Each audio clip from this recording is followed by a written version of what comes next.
walang himala. Pero mayroong nag-iisang Nora Honor. Ang kanyang tunay na buhay ay isang pagpapatunay na walang imposible.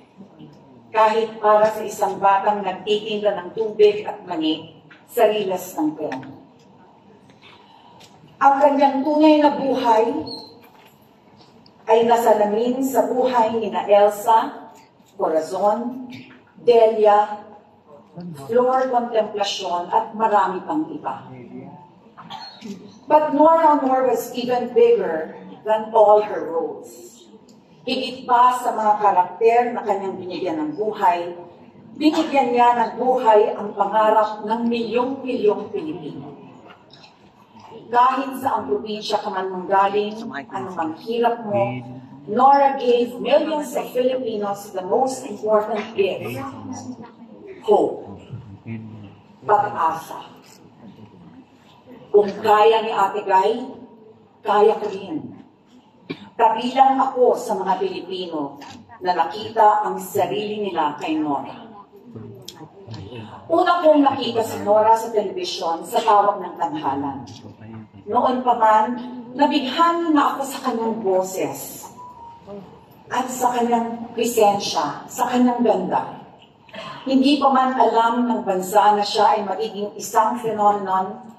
To me, she was not just a star. She was our superstar.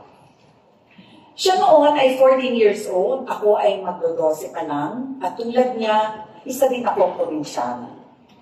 Hindi ko matiyak kung ano ang gusto kong marating sa buhay. Ang sigurado lang ako, noon ako ay isang diehard Noranian. Kami ng kapatid kong si Malu ay may makapal na scrapbook ng mga litrato ni Guy. Tinatabi namin ang baon namin para lang may pambili ng comics, magazines, at mga pictures niya na binibenta sa bangketa ng Avenida Rizal. Wala kaming pinapalampas na issue. Minsan nagagalit ang mga magulang namin dahil bawal ang comics sa bahay at imbes daw na magpasan ng libro, ang binubuklat namin ay ang scrapbook at mga comics. Kaya tinatago namin ang mga ito sa ilalim ng kama. At kapag tulog na silang lahat, kinukuha namin ng flashlight at paulit-ulit na binabasa ang mga article tungkol sa aming superstar.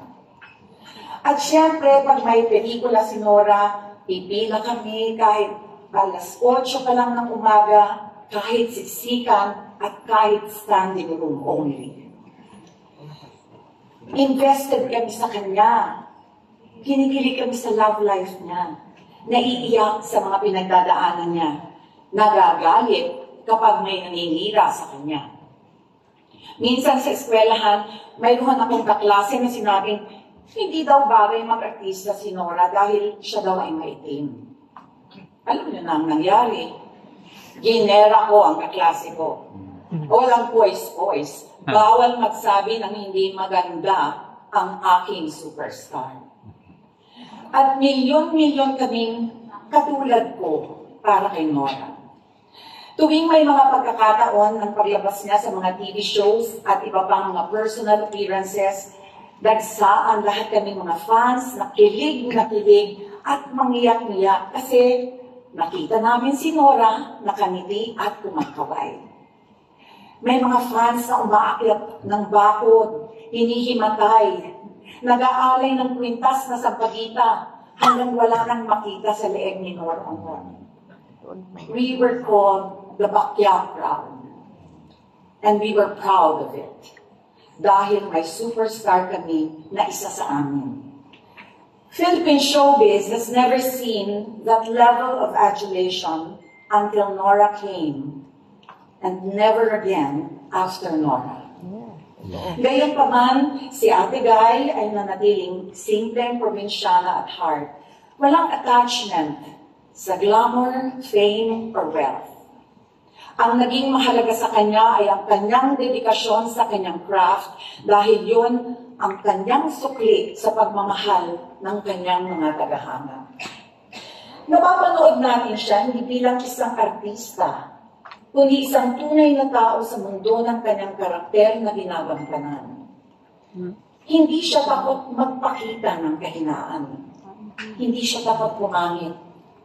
Maaari ring hindi takot sa sasabihin ng mga kritiko o detractors. Binibigay niya ang lahat. Si Nora nga daw ang nagpauso ng mata-mata acting. Mata pa lang, patay ka na. Sa Himala, ako ang producer at siya naman si Elsa. Unang beses ko siyang nakatrabaho sa movie na ito at nakita ko kung paano ang katahimikan niya ay mas malakas pa sa sigaw. Walang camera tricks, walang mabigat na musical scoring, walang kaartehan. Pero nung pumasok na ang eksena, ayan na, ibang Nora na. Biglang lumalim ang tingin o nag-iba ang paghina o konting pimpik ng boses. She didn't act. She transformed. Ang gumaganap kay Nora ay hindi mukha o katawan, kundi ang kaluluwa. There is something about her that cannot be explained by technique alone. She is raw. She is real. She is authentic. She doesn't act. She becomes. She transforms. Hindi lang siya artista, siya ay alagad ng sining. May lalim, may tapang, may puso. It was part of her process, her magic, her madness. Alam mo, may pinagugugutan. May lungkot, may apoy, may madness. But within that madness, there was genius. And when she is in her element, when the camera starts rolling, she is unstoppable.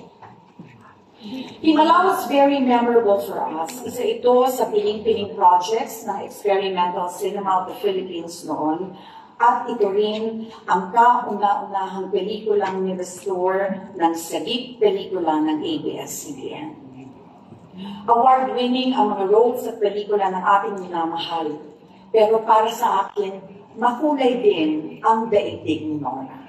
Maraming dramang pinagdaanan, maraming kabaliwan, maraming tagumpay, at maraming din lungkot at kwento ng paghihiwalay. Sa gitna ng lahat ng ito, pinakita niyang muli ang tapang, tatag, higit sa lahat, pagmamahal ng isang mabuting tao. Nasaktan, naghilom, sinubok, lumaban, bumangon muli. Sa kanyang paglalakbay sa buhay, walang iniwang bakas ng galit. Sa maikli niyang buhay, maraming pangarap siyang binuhay sa puso ng karaniwang tao. Sa mga walang pambili ng sapatos, sa nag-aaral sa ilalim ng lampara, sa mga nagtitinda sa palengke o naglalako ng tubig. Ang career at pagkatao niya ay naging mabuting halimbawa din sa mga kapwa manggagawa sa pelikula.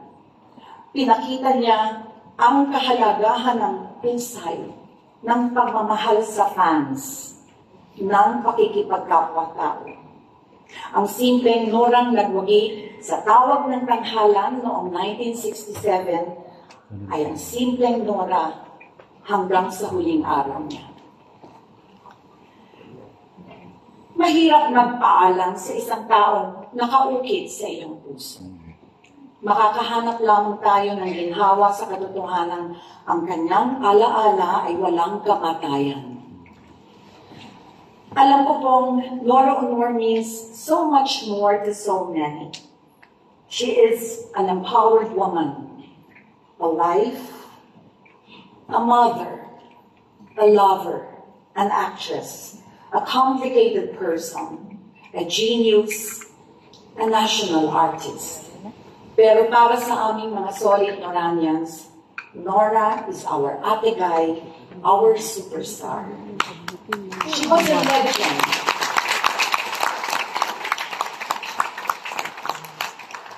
She was a legend while she lived. She will be immortal after she died.